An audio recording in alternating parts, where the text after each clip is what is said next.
The sun hung proudly above Harvard Yard, casting a golden hue over a moment meant to be sacred. Rows of families and friends sat poised between pride and anticipation, their hearts swelling as names of graduates echoed through the stately air. Laughter mingled with polite applause. Cameras flashed. Generations hugged. Dreams unfolded across crimson robes. Seat 32B stood out, though not for its placement. The man who occupied it did not blend in, not because he sought attention, but because, as ever, attention sought him. He was tall, dignified, shoulders square, jaw set, the kind of posture that came not from ego, but from years of carrying a nation's weight on his back. His charcoal suit, worn with the precision of someone who used to wear stars on his collar, sat clean against a chest that had once faced mortar fire. But here, at his own son's graduation, he sat invisible. To some, he looked like an outsider, out of place, out of step with the polished New England air. His deep brown skin did not match the manicured image of the guests who surrounded him. Some noticed. Most pretended not to. A name was called from the podium.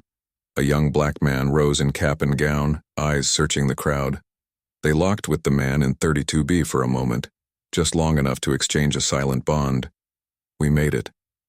Then it happened. Two security guards, both white, both carrying the same stiff expression of silent accusation, appeared from the aisle. They walked with purpose. Too much purpose for a celebration. They stopped at 32B. "Sir," one said, his tone clipped and low, "we need you to come with us." The man turned slowly, calmly, not surprised, just tired. "Is there a problem?" "We received a report," the second guard said. "You're not on the official guest list. We need to verify your identity." The man blinked once, then twice. His breath stayed steady. "I am listed under my son's name," he replied. "He's graduating today." "That's him, fourth row." Several heads turned now, whispers, a phone discreetly lifted to record. The guards didn't budge. "We're asking you to come with us now." He stood. With the same quiet authority that once made soldiers fall into line, he rose, not in fear, but in silent protest. Around him, a circle of tension expanded. The breeze had died. The audience's joyful murmurs twisted into a new kind of silence.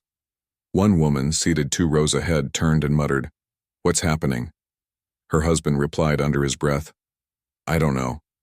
Maybe he snuck in." The words stung, but not as much as the eyes. Watching, judging. The same look he had seen 100 times before in airports and elevators, in meetings where he outranked everyone in the room but still had to explain why he was there. He held his hands up gently, as if to say, "I mean no harm," and allowed himself to be escorted up the aisle, past rows of people too uncomfortable to speak. He saw the confusion in his son's eyes from the stage, then heartbreak, then fury. No one moved. No one stopped it. At the edge of the crowd, just before they disappeared behind a column, the man paused, looked back, not at his son, but at the institution, the architecture, the polished perfection, as if asking, "After all I've done, still?" The crowd turned back toward the stage. The next name was called, but not everyone looked away. In the corner of the tented platform stood a man in full dress uniform, silver stars glinting on his shoulder.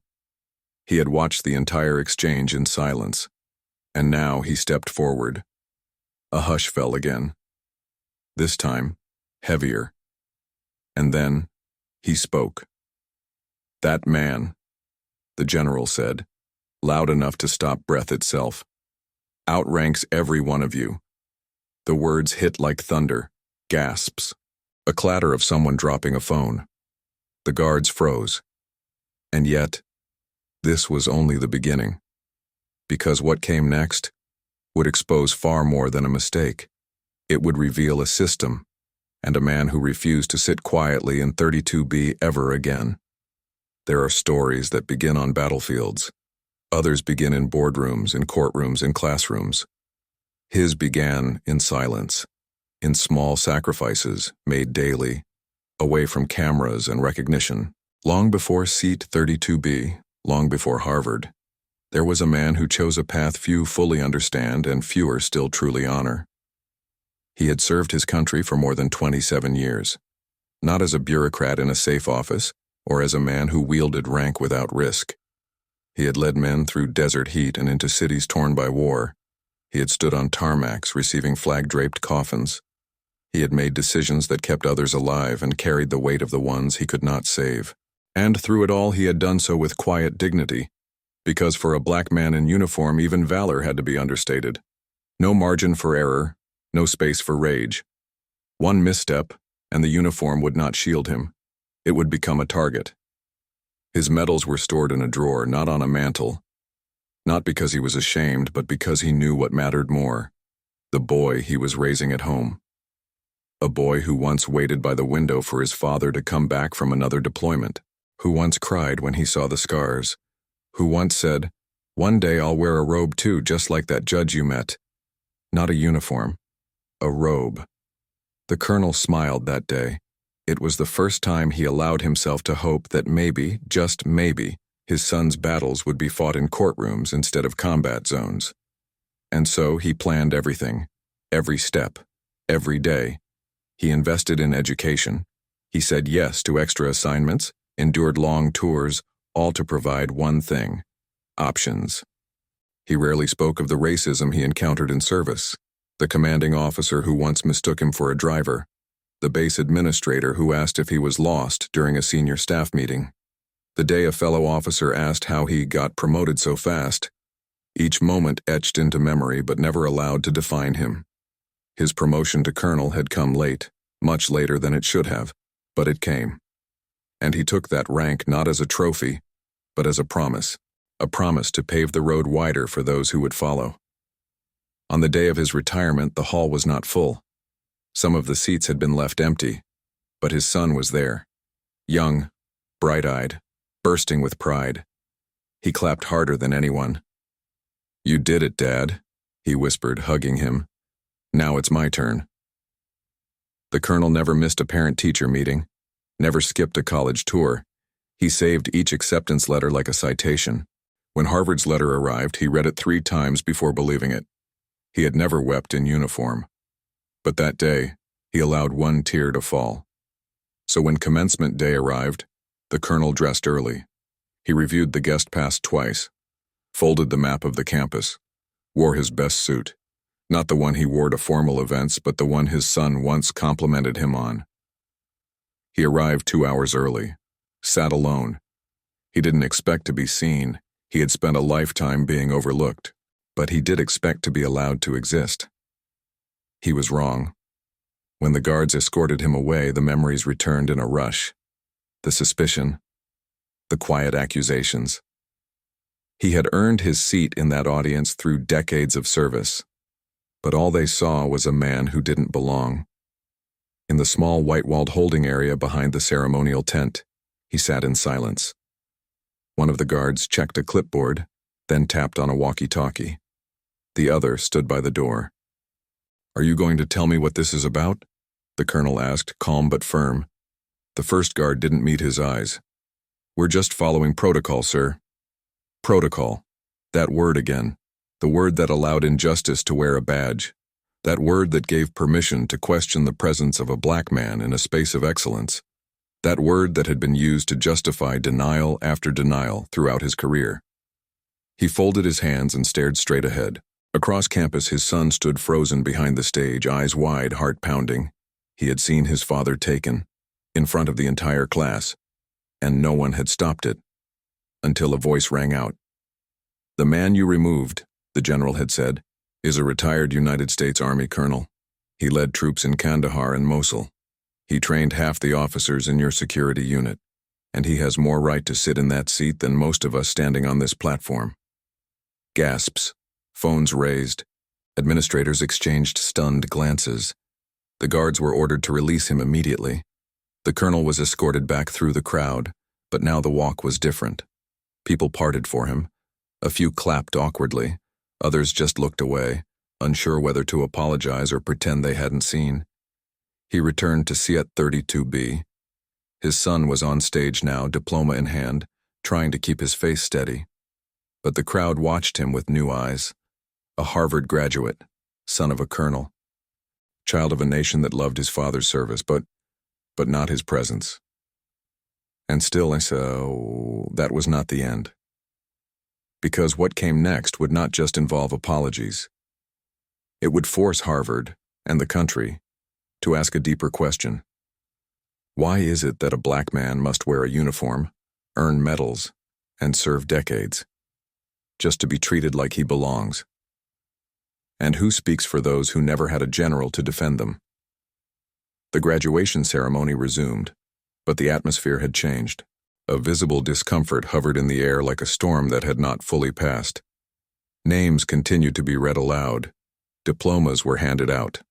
Applause returned, but it was thinner now, less certain. The illusion had been pierced. Some guests turned in their seats, glancing toward Seat 32B, where the colonel now sat again, upright and still. His posture hadn't changed, but his expression had. It was no longer the quiet, proud look of a father celebrating a son's triumph. It was the look of a man who had been reminded once again that even at his son's finest hour, his presence could still be treated as a problem to be removed. He adjusted his cuffs, straightened his tie, not for appearances but for principle, the same way he had done every morning for decades. Dignity was a discipline, one he had mastered. Because in this country, dignity had always been the first thing denied to men who looked like him. On the stage, his son stood beside his classmates, eyes low, shoulders tight. He had prepared a short speech, a 2-minute thank you to family and professors. He had rehearsed it a dozen times in front of a mirror. Now, holding the microphone, the words didn't come. He looked out across the crowd. He saw professors who had praised his intellect but rarely remembered his name, classmates who had complimented his speaking skills but subtly suggested he was only there because of diversity efforts. He saw the faces of old Boston money, proud of their 4th-generation graduates. And he saw his father, back in his seat, surrounded by polite silence. Then he spoke. I came to Harvard thinking I would finally be judged by my mind, not by my skin. I was wrong. The audience stilled. I have spent 4 years walking the tightrope between excellence and acceptance, between who I am and what people think I am. And today my father, who gave everything to this country, was asked to leave because he looked out of place. He paused. Some heads nodded. Others looked away, ashamed. He wasn't out of place. The system was. A single scattered clap broke the silence. Then more. Then full applause. The speech ended not with a smile but with truth. It was all he had to give, and all that was needed. Later that afternoon, in the reception hall, the family found themselves in a different kind of spotlight. Professors came over to apologize. University staff offered explanations wrapped in bureaucratic language. An unfortunate error, standard protocols, miscommunication. But no one said what it really was. Racism, not the kind that shouts, but the kind that whispers in policies, that hides in assumptions, that points fingers at black presence in elite spaces without needing to raise its voice. The colonel stood quietly through each apology. His son watched him, noticing how little he flinched. It was not numbness. It was something deeper, a man so used to carrying the weight of these moments that he no longer stumbled under them. At one point, a well-meaning dean approached and asked, "What more can we do to prevent this sort of thing?" The colonel responded, not with anger but with clarity. Believe that it still happens. Even here. Especially here. He didn't need to say more. That night in the hotel room, father and son sat side by side in silence. No television, no celebration. Just 2 men, connected by blood and by the invisible weight of history. After a long pause, the son asked, "Did this ever happen to you when you were in uniform?" The colonel smiled softly. "Everywhere. The uniform only changed the way they questioned me. Never whether they would." There was a pause, a heaviness. The son, now with a Harvard degree in hand, said, I thought I was past this. I thought being here, graduating here, would protect us. His father placed a hand on his shoulder. Not to comfort, but to ground. It's not about protection. It's about preparation. That's what I gave you. Not a shield, but armor. That night, the son opened his laptop and began writing. Not an essay, not an academic paper, a letter, an open letter to Harvard, to the administration, to the security company, to the world. In the days that followed, that letter would go viral, shared by students, picked up by journalists, read aloud in classrooms.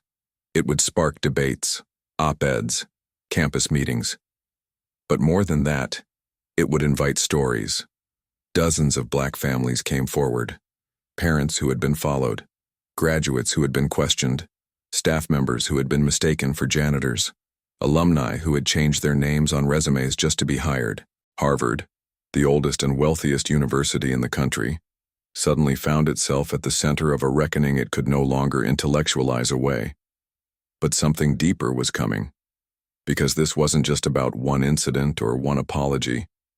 It was about a confrontation with the very myth of meritocracy, a myth that needed to be shattered, because what happened next would reveal that the Colonel's story, however extraordinary, was not rare. It was a mirror, and what reflected back would shake the institution to its core. There are moments in history when silence becomes betrayal. That morning at Harvard had nearly become one of them, until a single voice refused to remain still. The general had watched everything. From the reserved platform on the side of the stage, he had stood in decorated uniform, a constellation of medals across his chest, silver stars on his shoulders, and a stillness that only men who have commanded lives in combat ever truly possess. He had not been invited to speak. He was there like others to witness the passage of promise from one generation to the next. But what he witnessed instead was something far more familiar than it should have been. When the colonel had been escorted away, the general's jaw clenched, not out of surprise but recognition. He had seen that moment before, not in Cambridge, but in Kandahar, in Baghdad, in Langley briefing rooms and Pentagon corridors. Moments where Black officers, no matter how high their rank, were asked to prove they belonged. And now, on the sacred ground of academia, that old stain had risen again. He stepped forward, not because he had planned to, but because he knew what would happen if he didn't. So he raised his voice. "That man," he said, his voice booming over the stunned silence, "outranks every one of you." The words stopped time. There was no microphone, no stage lighting, just one man calling the truth out into the open. Some turned, others froze. A few reached instinctively for their phones, sensing history in motion. But the general continued, not for drama, not for effect, but for justice. He served this country for nearly 3 decades. He bled for it. He buried his brothers in arms for it. And today, on the day his son graduates, he was questioned, doubted, and removed, not because of what he did, but because of what he looks like. The audience stood motionless, exposed by the clarity of his words. "This man," he continued, "led operations that saved American lives. He trained soldiers who now stand guard at your embassies, your bases, your borders, and yet here he is treated like an intruder. I ask you, what uniform must a Black man wear for his dignity to be recognized?" The silence was not the kind that precedes applause. It was the kind that follows shame. The guards, pale-faced and trembling, were already stepping back. A university administrator hurriedly whispered into a phone. Too late. The reckoning had arrived. The general walked off the platform and toward the colonel's son. He extended a hand, not for a handshake, but for a microphone. The student passed it to him without a word. And then the general addressed the crowd directly. "I wasn't planning to speak today, but there comes a time when the measure of an institution is not found in its architecture nor in its endowments, but in how it treats the people it least expects to see in its front row." He paused. I am a 4-star general in the United States Army, but I began my life in the segregated South. I remember water fountains labeled colored only. I remember my father, a veteran of Korea, being refused a home loan while his white comrades bought houses down the street. I remember my brother being stopped outside his college dorm because no one believed he was a student. He looked out at the graduates. You all walk into a world that will call itself post-racial. Do not believe it. You will enter rooms where your qualifications will not be the first thing seen, but you must walk in anyway. He turned slightly, eyes locking with the colonel who had just returned to his seat, escorted now, not by guards, but by a quiet, reverent path cleared by those who finally understood. And when you see someone treated as less than human, stand up, even if your voice shakes, even if no one claps, because justice is not a ceremony, it is a decision. The final applause was not polite, it was thunderous. Students rose to their feet, parents wept, faculty members exchanged glances they could no longer avoid. The ceremony ended, but the story did not. Within hours, a video of the speech began to spread, first among the students, then among alumni, then into broader media. By nightfall, the story had reached national headlines. Decorated colonel removed from son's graduation. General interrupts ceremony to defend him. Harvard faces questions over racial bias after graduation incident. One voice in a crowd. A general's words spark national outrage. But while the nation debated policies and protocols, one question burned through the surface. How many times has this happened without a general in the room? The colonel did not seek the spotlight. He returned home quietly, declining interviews. His dignity had never required public validation. But behind the scenes, something had shifted. The student's letter, the general's speech, the video footage. Together, they ignited a fire. Student groups organized. Alumni began calling for transparency. A petition reached over 100,000 signatures in 3 days. A civil rights organization announced a formal investigation into racial profiling practices across Ivy League campuses. Still, beneath the roar of outrage, another truth began to rise, one far more personal. The colonel's son, now in the full glare of national attention, was about to face his own test. Because as the story went viral, something darker emerged, an anonymous post, then another, then screenshots. Not about the colonel, but about his son. Claims that he had only been accepted through affirmative action, that he had received preferential treatment, that he was overcompensating with victimhood. It wasn't enough to question the father. Now they would try to discredit the son, but this time, silence would not be an option. Because what the world was about to learn is that legacy, when built on truth and sacrifice, cannot be erased by lies. And the son of the colonel had inherited more than a seat at Harvard. He had inherited his father's resolve. The morning after the ceremony, the headlines had already started to fade into their next cycle.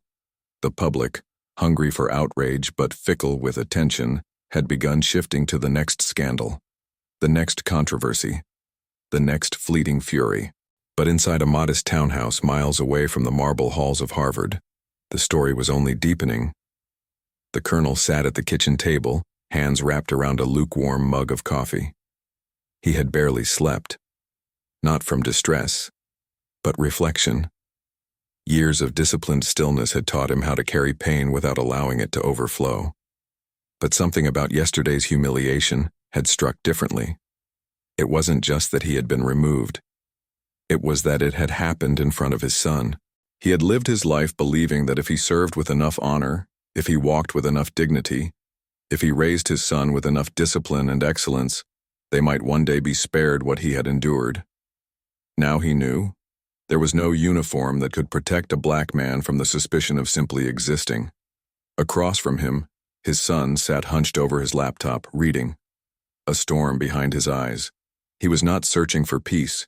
He was gathering evidence, screenshots, articles, statements from the university, emails forwarded anonymously from students and staff alike. and more painfully, a growing thread of anonymous comments attacking them both. Affirmative action success story. I bet his GPA wasn't even competitive. Funny how the father just happens to be a colonel. Convenient. But the worst were not the direct insults. They were the disbeliefs. I don't think this actually happened. There's more to the story. They always leave something out. I'm sure the guards had a good reason. The son closed the laptop, the weight of the words settling into his chest like a lead coat. They don't believe us, he said quietly. His father didn't look up. They never have, the colonel replied. But then, something shifted.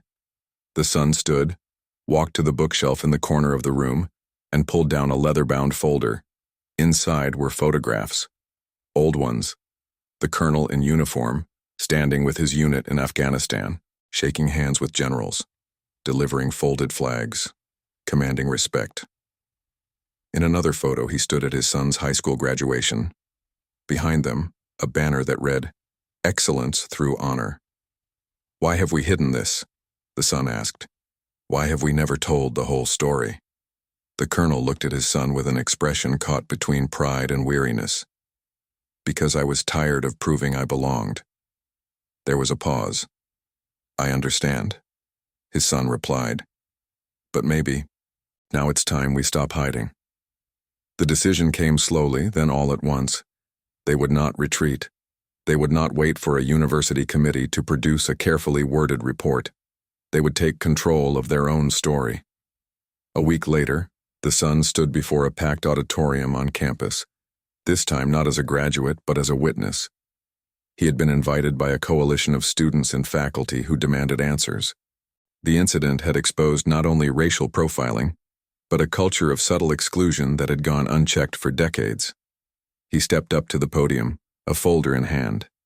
I was taught to believe that education was the great equalizer, he began, that if you worked hard enough, no one could question your worth. He opened the folder, pulled out the photo of his father in uniform. But it turns out even a lifetime of service isn't enough to keep a man like my father from being seen as a threat, just because of the color of his skin.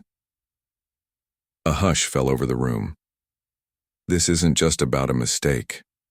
This is about a culture that normalizes suspicion, that sees black excellence not as something to be celebrated, but as something that must be explained.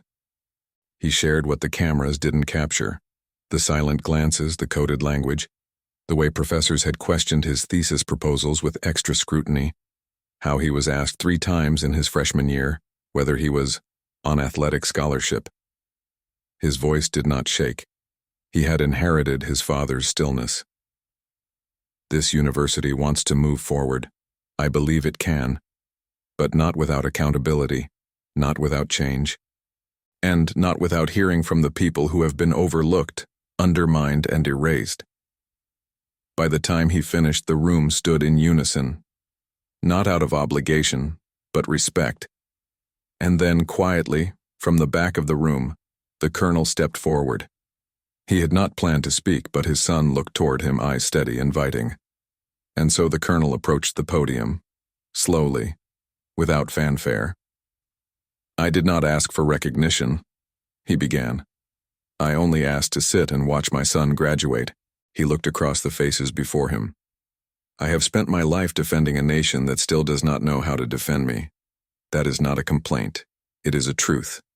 And the sooner we face it, the sooner we can begin to heal. He placed a hand gently on his son's shoulder. Legacy is not built by silence. It is built by those who choose to speak, even when their voices are trembling. He looked up, eyes firm. And my son will never be asked to apologize for being here. Not in this institution. Not in this country. Not ever again. Thunderous applause followed. But the story didn't end there. Because as the nation watched, as more voices joined the chorus, a question began to rise in quiet corners of power. What if the system isn't broken, but built exactly this way? The colonel had returned to his seat. But the world had finally begun to rise. The days turned to weeks. The headlines faded. The social media fervor cooled. And Harvard resumed its rituals. New applications were filed. Buildings echoed once again with lectures and debates. But for those who had witnessed what happened in seat 32B, something had changed permanently. Not because an apology was issued, not because policies were reviewed, but because a truth had been spoken, clearly, publicly, and without compromise. In a quiet room far from the public eye, the colonel stood before a mirror, adjusting the same suit he wore that morning. It now hung a little heavier on his shoulders, not from shame but from the weight of what had been carried and exposed. He studied his reflection, not to assess his appearance, but to remember who he was beneath the fabric. A soldier, a father, a man who had never asked for gratitude but who could no longer accept erasure. In the hallway, his son was on the phone, speaking not with a journalist or a university dean, but with a group of students planning a campus-wide mentorship initiative for first-generation Black scholars. His voice carried purpose now, not only as a graduate but as a guide. The legacy he had inherited was no longer just a name, it was a mission. The incident that had nearly silenced a family had instead awakened a community. And yet, the colonel knew, their story was only a thread in a far larger fabric. For every seat challenged, there were hundreds more unspoken.